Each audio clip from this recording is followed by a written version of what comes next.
Moving on, thank you again, Dr. Sheng, for joining us today in the IMSE Day. Our upcoming speaker is Dr. Lin. Dr. Lin is an Associate Professor of Research in the Department of Industrial Manufacturing and Systems Engineering at the University of Texas at El Paso. His research focuses on AI-enabled semiconductor smart manufacturing, integrating machine learning, digital twins, and decision-making under uncertainty to improve productivity, quality, and robustness in fab operations. He develops real-time modeling and optimization frameworks that connect high-dimensional sensor and process data to actionable control decisions, including virtual metrology, predictive maintenance, yield analytics, and process and scheduling optimization. Prior to joining UTEP, he worked in factory integration at Infinite Technologies Global AI Department and held research appointments at National Cheng Kung University. Dr. Lin is an IEEE senior member whose work emphasizes trustworthy AI, uncertainty-aware learning, physics-informed modeling, and closed-loop optimization for real-world semiconductor manufacturing environments. With that said, please join us in welcoming our final speaker of today's event, Dr. Lin.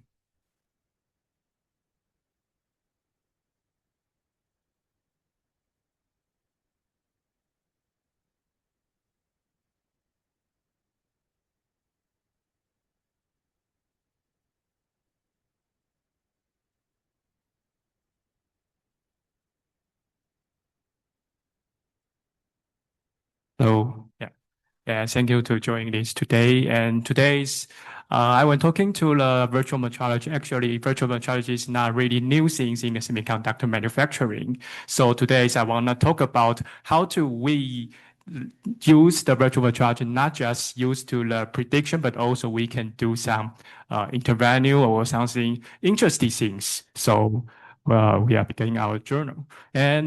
And I used to work in Infineon. I have been to Malacca, Singapore, and Dresden. So as a staff data scientist, and we usually do some develop something like virtual metrology predictive maintenance or some local search system.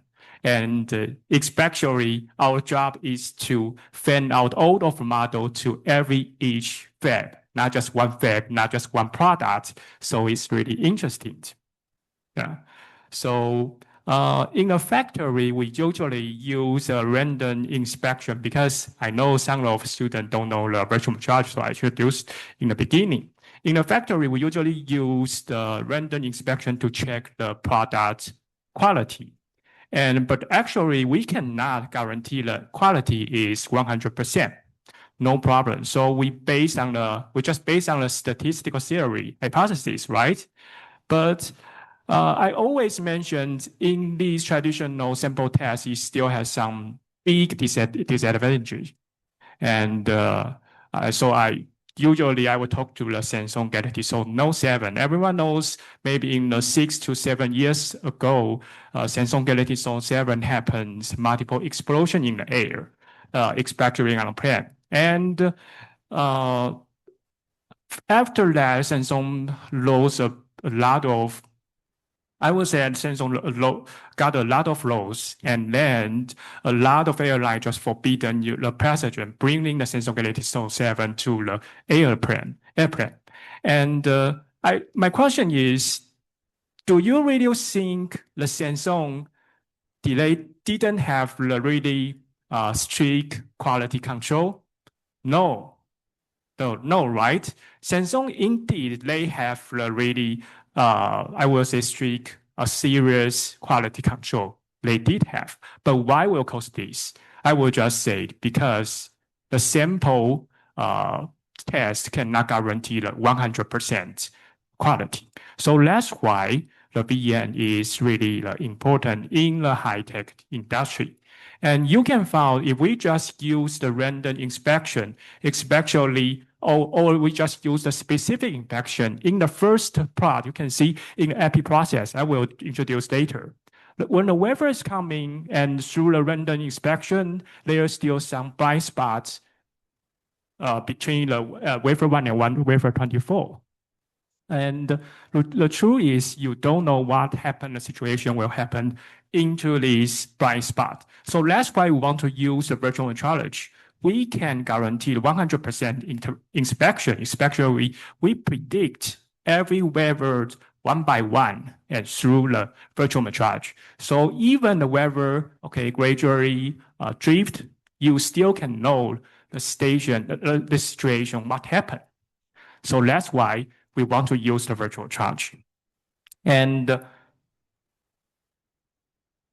maybe you will think the virtual metrology can only happen in the semiconductor industry or also just happen in the high-tech industry. But actually, no. In Taiwan, we use the virtual metrology deploying into different industry. For example, like the gas industry, aerospace, and the mechanical or wheel industry. Also, the next, I want to show the video and to let you know, in Taiwan, we use the virtual metrology to deploy into the wheel factory because I cannot show you in the semiconductor side. This comes from NCKU's research, and I used to join this program. So you can just focus on the equipment one. Equipment one is on the left side, and the video will talk to you is when the equipment one just finish the products, and the equipment one will open the door, and you can see the panel. The virtual metrology will just directly show on the monitoring. And I play the video. Product DT3 displays the wheel and wheel ID again.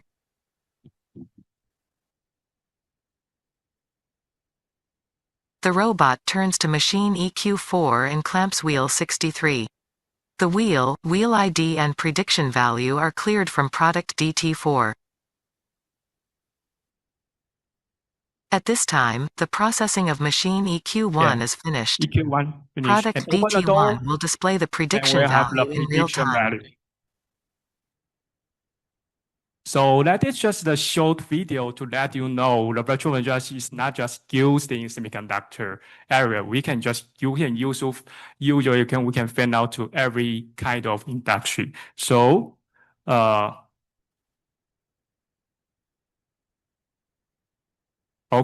so even the VN is so strong, why the convention VN still performance is maybe still have some BIOS and still has some gap.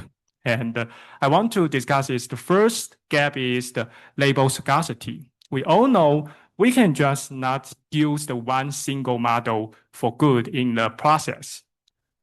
We still count on less and the real measurement to tune our model. But if the feature is really rare, then we can't guarantee we have enough data to refresh our model, which means your historical coverage is not enough. So the next question is, uncertainty is not safety. Of course, we can increase the sample size to make sure our model's coverage, but we can't increase too much. Otherwise, we just use the actual metrology. We don't need to use the virtual metrology, right? So the question becomes is these samples, which samples should be selected to the inspection in the process? Especially, I heard Professor Jagan also mention about this. I'm really glad, yeah. And the third is the distribution shift. So even we know which sample select, we can know which sample can be selected to our model and increase our accuracy. But if the equipment happen the drift, do you think it's the model's problems? No, it's not a model's problem. It's because the data's behavior change. Why the behavior will change? Because of the equipment states change. So the question will be, if the equipment states change, how can we increase our model stability. And specifically is how to let equipment to recovering faster, and then we let equipment come back to our stable state, and then we can predict well. So that is another question. So finally, so we want to do is how to turn the prediction to the action, not just use the VN to aware the quality, but also we can control the quality. So that is our goal. So we will follow these 8 steps and to develop our virtual metrology. And before I introduce our research, I want to thanks to every partners in these virtual metrology. Actually, the first one is Professor Chen is come from NCKU, is my advisor, and actually he is the ABN's father. Yeah, fathers of ABN. Yeah, and the second one is Professor Kato is come from Kyoto University, and Professor Guan come from National Jiao Tong University. Professor Sasto come from University of Padova, and Invenient Chin-Yih, and thanks to Dr. Zheng, Dr. Amanda, and our PhD students, Simon. Yes, because if we don't have them, we cannot have more and more idea, and we don't have more and more data to do the verification. So in the past, I used to focus in the digital twin and predictive maintenance development. So I'm thinking about how to integrate, how to combine together. So from the 2025 sprint, I start to focus on how to deploy and how to integrate both ideas. Let a VN, not just prediction purpose, but also we can achieve 3 targets. The first one is predict better. No. And the second one is really safer. Which weather should be selected into our model, and which weather shouldn't be measurement because it will waste the cost, waste time. And third is intervalue smarter. Even we know which sample should be selected, even we know the equipment already drift, how can we let equipment recovery faster? We can do some intervalue things to control the equipment, to feedback to equipment. And all of our experiments and data has come from Infineon, especially is from the wide bandgap semiconductor, silicon carbide, and gallium nitride. And this kind of high power chip, which means we need to give high power, but we still need to maintain in a small size. So you can think, especially in these, how to smaller this size, especially the epi process is one of the critical process in these wide bandgap semiconductors. So we want to try is how to use VN to control the quality, also improve the quality. So the first discussion is in the production line, we process many products by using different recipe, because in the factory, it's impossible we just have the one product, right? We have made too much kind of product and recipe. So the question is how to let VN can adapt the multiple recipe frequently change, and how can just use the only few new labels. So I took the traditional VN first. So the first one, we can just use the single model and pre-train all of the products like recipe 1 to recipe 4, and just pre-train it, just use the one single big model. And second is multi-model. We build model one by one recipe, one product to build one model. Like when you see a doctor, you have different disease, you just see the different doctors. And the third one is meta and transfer learning model. We can just use the first 10 to 15 samples to tune our model. Okay, this is the traditional VN strategy, but I just want to show what will happen. The first one, of course, if you just use the recipe 1 to build a model, of course, you will not learn the recipe 2 to recipe 4's behavior. So the accuracy makes sense. You will inaccuracy.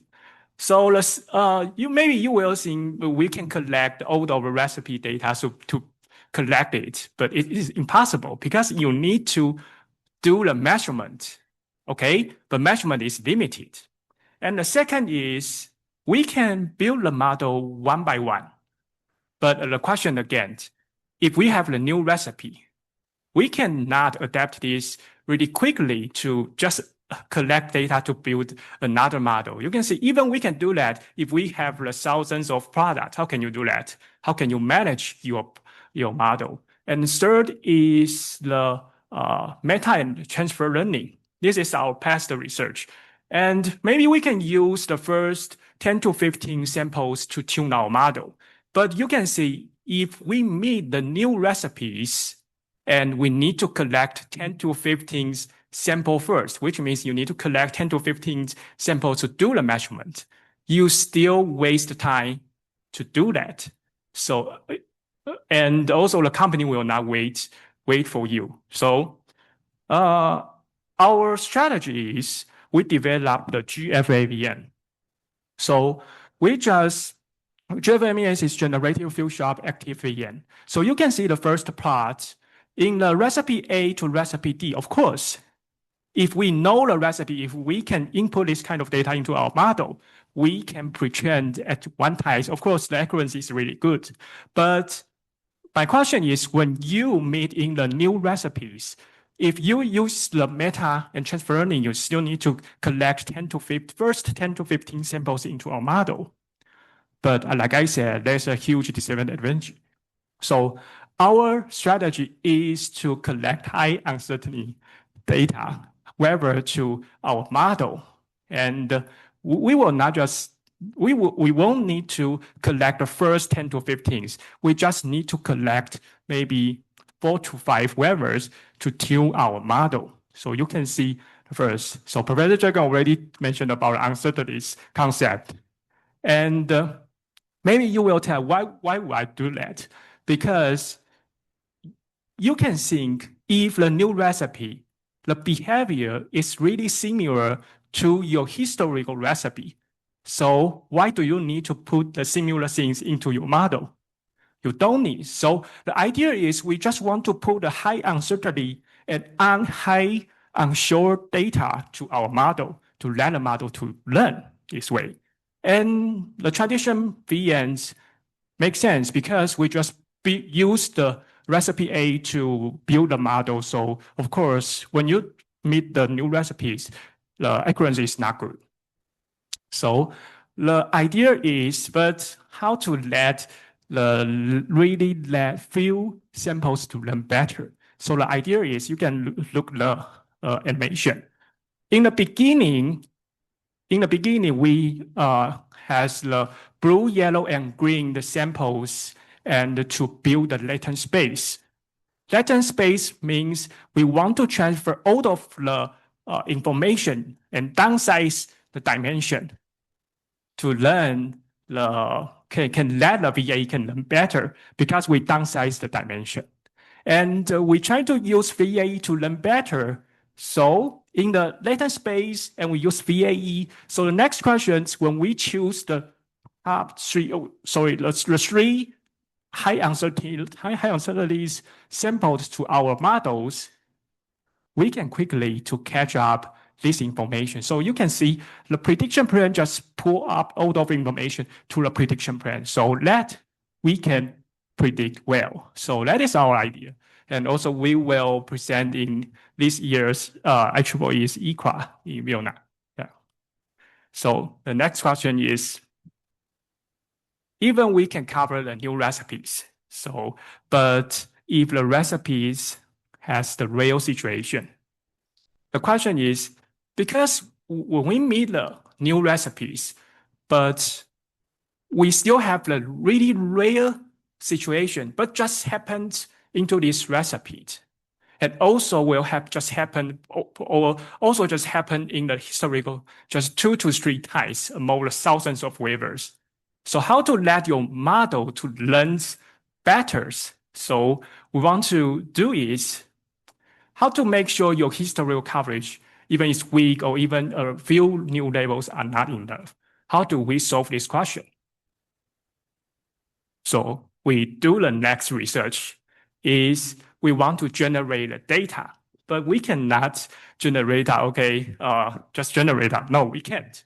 So we want to catch up which is the really real rare situations.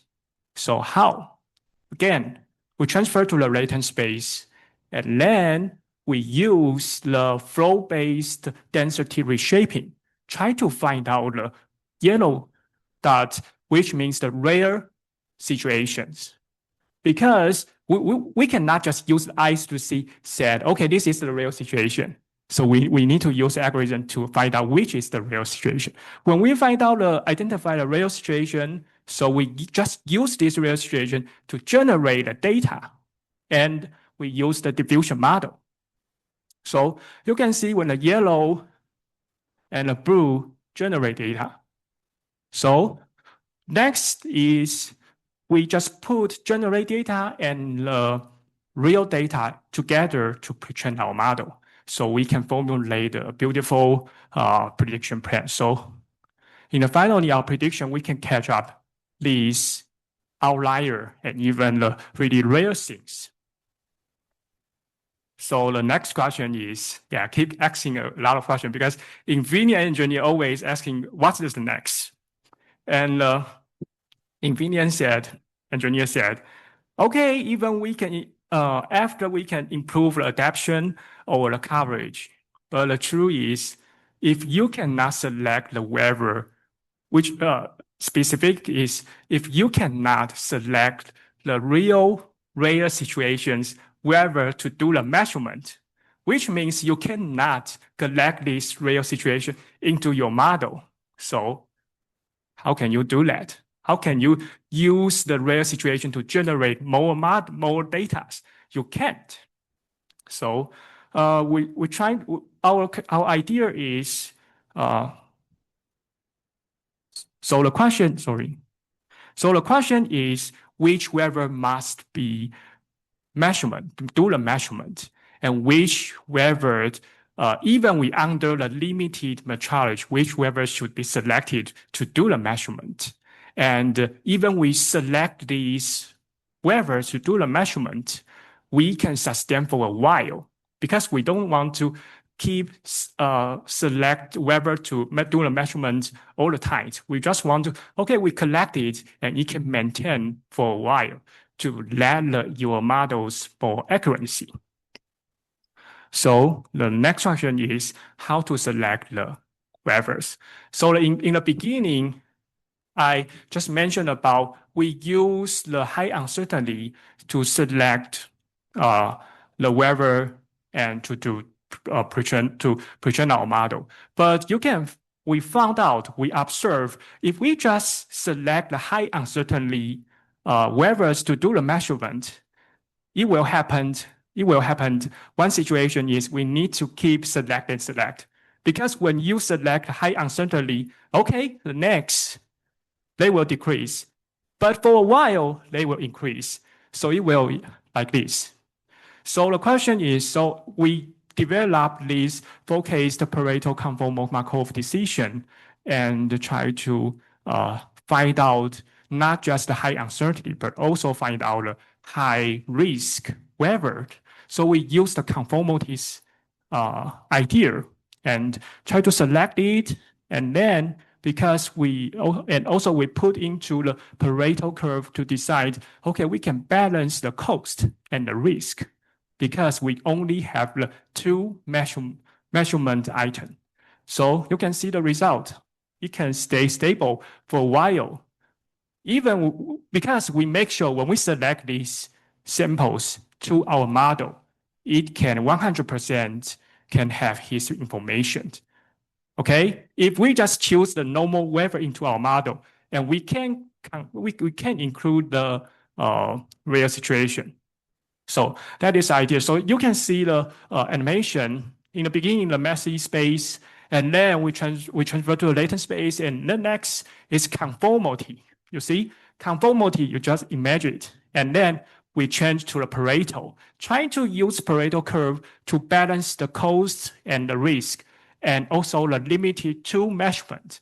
And finally, when we find out, you can see when we find out, and we just throw into the Markov decision state, we consider the now current state and the future state. So we can make sure, okay, when you select this model, when you select this sample into the model, it can maybe sustain for a long time. Yeah. So the next question is, even we can make sure which waiver should be selected to do the measurement. But the next question is, the model still happen bias. Why? Because the data drift. Even we use the, okay, we keep to select the whether to have the maxima information into our model. But the truth is the model still have the bias because of the data behavior change. It's not a model's problem. So we want to, engineer just ask, how do you make sure the weather is come from which reason? So we try to find out why will cause the drift, why will cause the data drift, because what kinds of equipment behaviors change.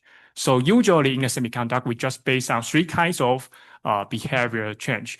The first one is tool-driven, recipe-driven, and weather-specific. Tool-driven, which means maybe after the maintenance, and the equipment still have the recover time to recover it and back to the stable period. So the second is recipe changing.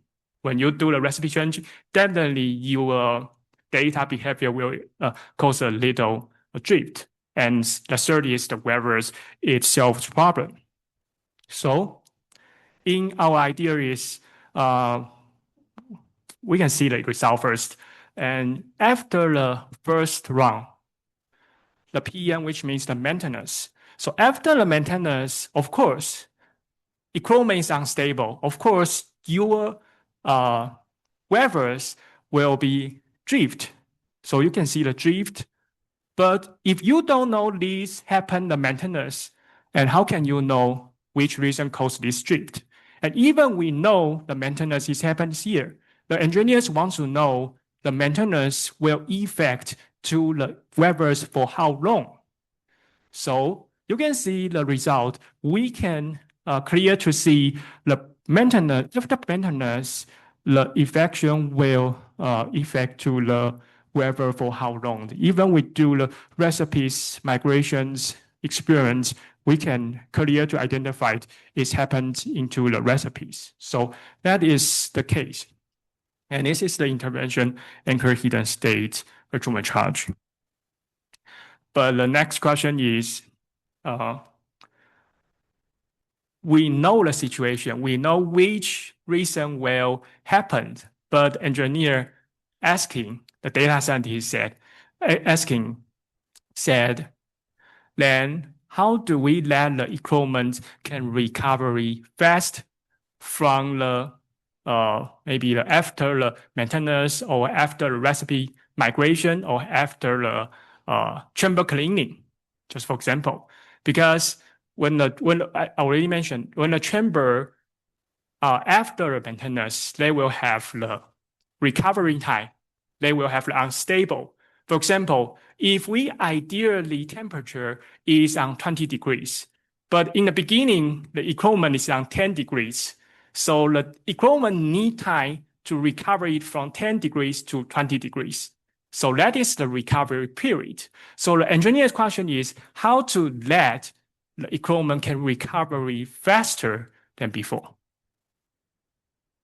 So we think about this and try to use another method to, because we already know the three kinds of state, the recipe, tool, and weather. And we use these three kinds of state to build the three different latent space. So you can see in our method, especially in the green curve, it can let the equipment can recover faster than before. So the idea is in the space, we wait. Okay, the idea is in a space, we build a okay, in the beginning, okay, in the space, we build the three kinds of sorry, the measurement is wrong. Three kinds of different states, latent space, which means the healthy state, process state, and transient state. And when we build it, we use the physics grounded decoder and to restrict the, I will say, to restrict the model. And because in the digital twin, we just give the equipment, okay, one golden parameter setting. And then we just tell you, you just follow this golden parameter setting, and you can catch up to our metrology Y targeting. But the truth is that the equipment, you cannot just give the equipment a golden parameter setting and look forward to think the equipment can catch up this temperature setting. No, it's impossible. So we add the physics restriction, and actually, especially from the engineer's knowledge, and try to know which way is the shortest, maybe in the temperature 10 degrees, and how much temperature can gradually up. Finally, we can catch up the ideally parameter setting. And finally, we can catch up the target Y measurement. So this is the idea. And also we try, this is the idea, and also we develop this model. And you can see in the green line, we can catch up this target.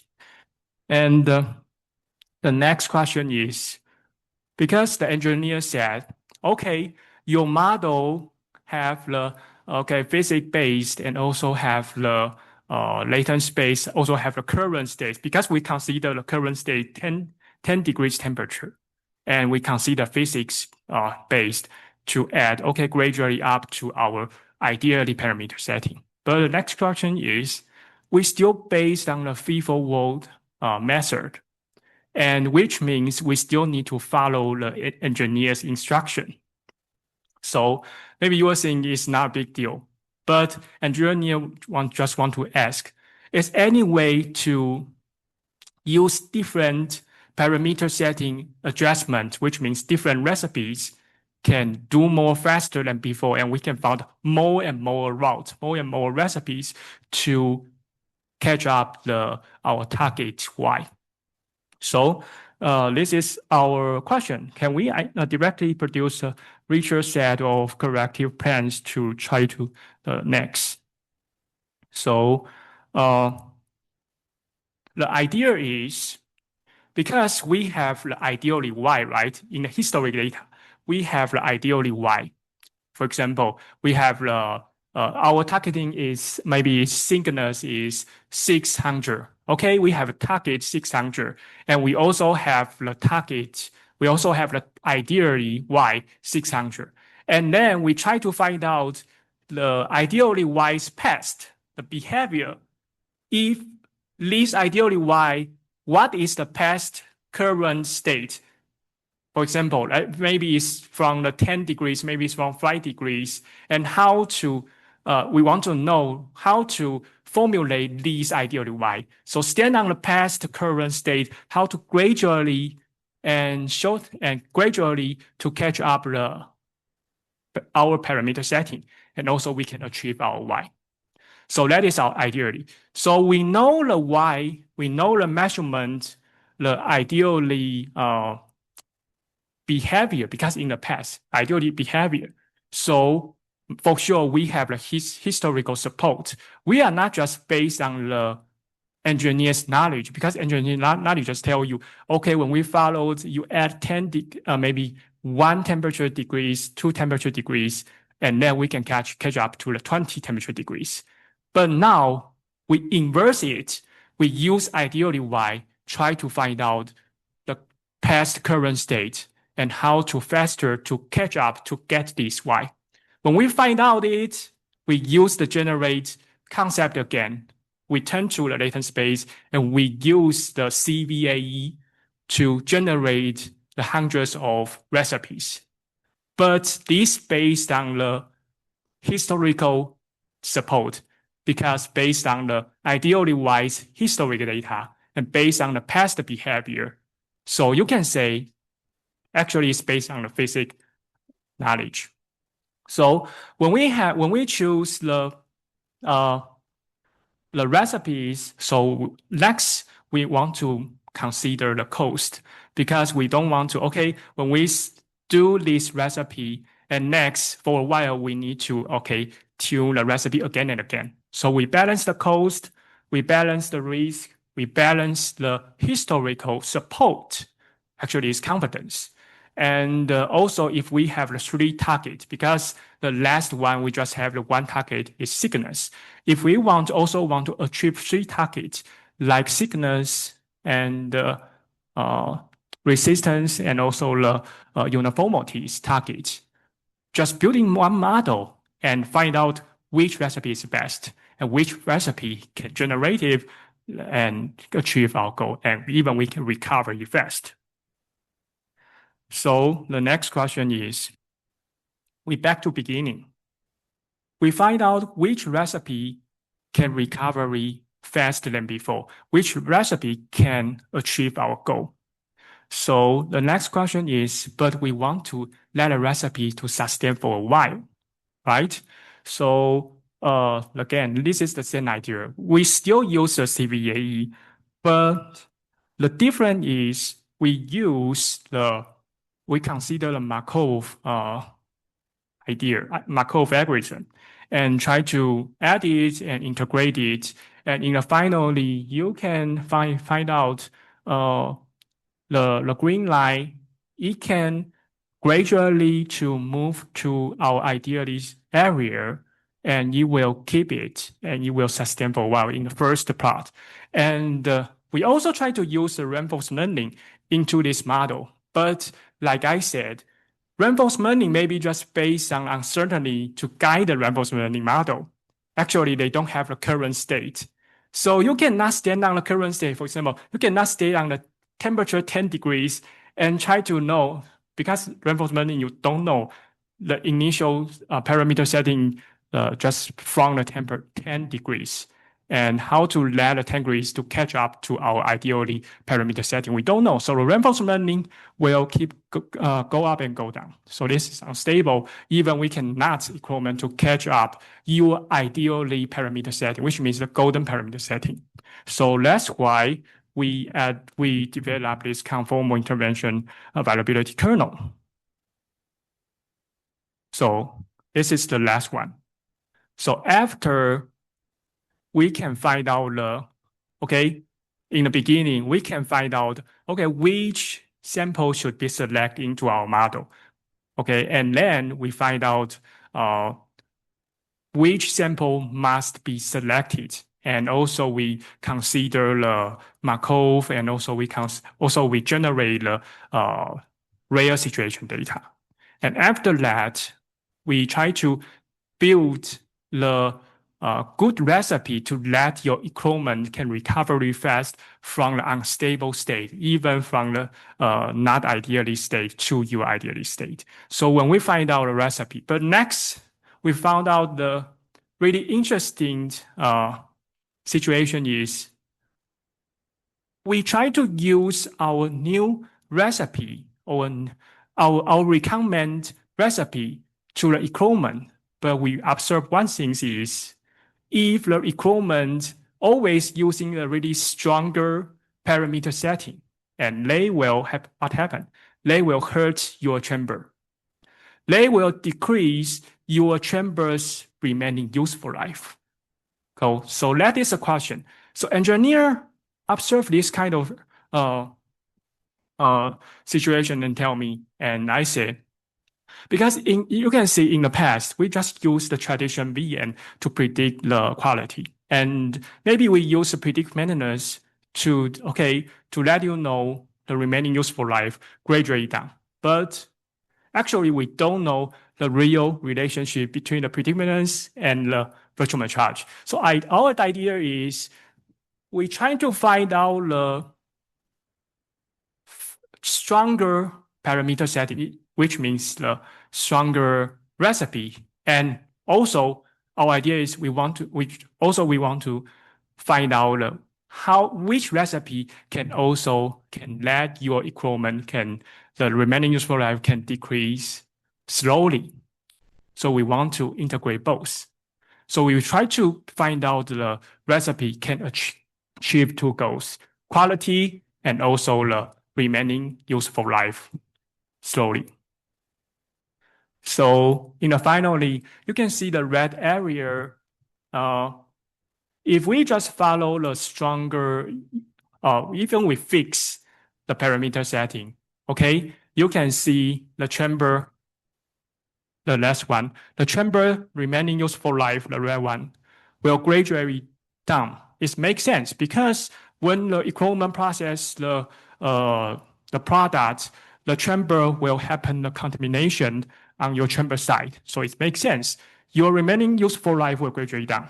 But we try to find out, we try to develop a recipe condition life dynamic network to find out which recipe. If in the beginning, we still use the stronger parameter setting, but after that, we found out, your remaining useful life decreased really faster. Then how to switch your recipe to the safe area and also can let the blue line, your remaining useful life slowly, and you can decrease your cost. So that is the virtual metrology. Hope you like it. Yeah, thank you.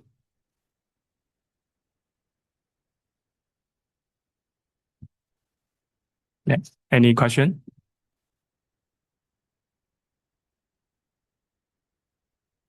Yeah, any question from audience? I think we can only take, yes.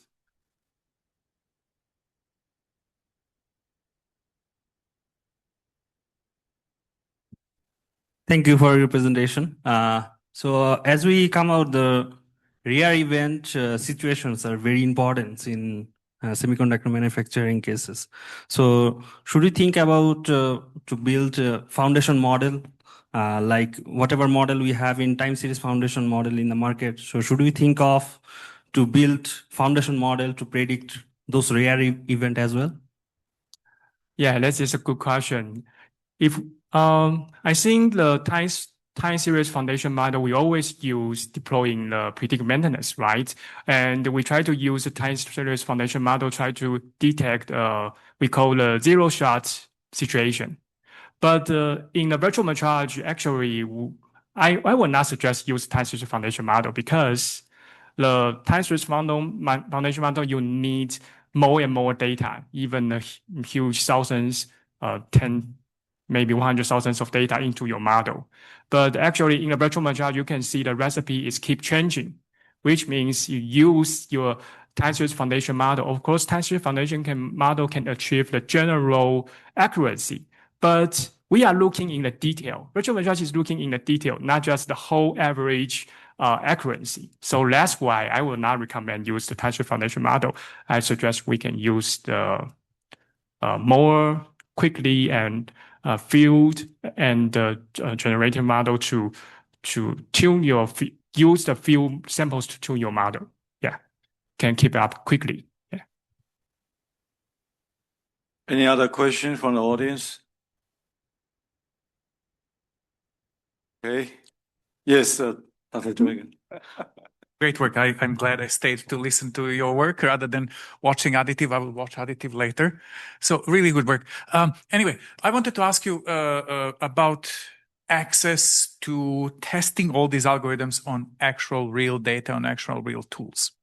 Mm-hmm. You can say, like, if you cannot answer, that's okay. Okay. Did your friends in Infineon let you try this on the tool?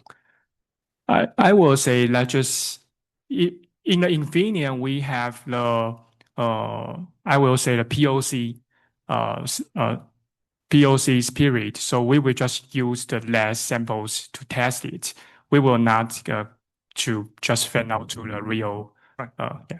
Right. But for example, recipe adjustments. Mhm. My experience is that's one thing. I have very good relations with companies, but one thing they don't let me do yet is adjust recipes. So have you adjusted recipes yet? Or this is really simulated adjustments? Yeah, this is a real case Okay. to use the real recipes. Yeah. Adjustments. That's really Yeah. impressive. Yeah. That's really impressive. Yeah. I had to simulate adjustments of recipes. So I Yeah. just wanted to ask. Excellent. Thank you. Yeah.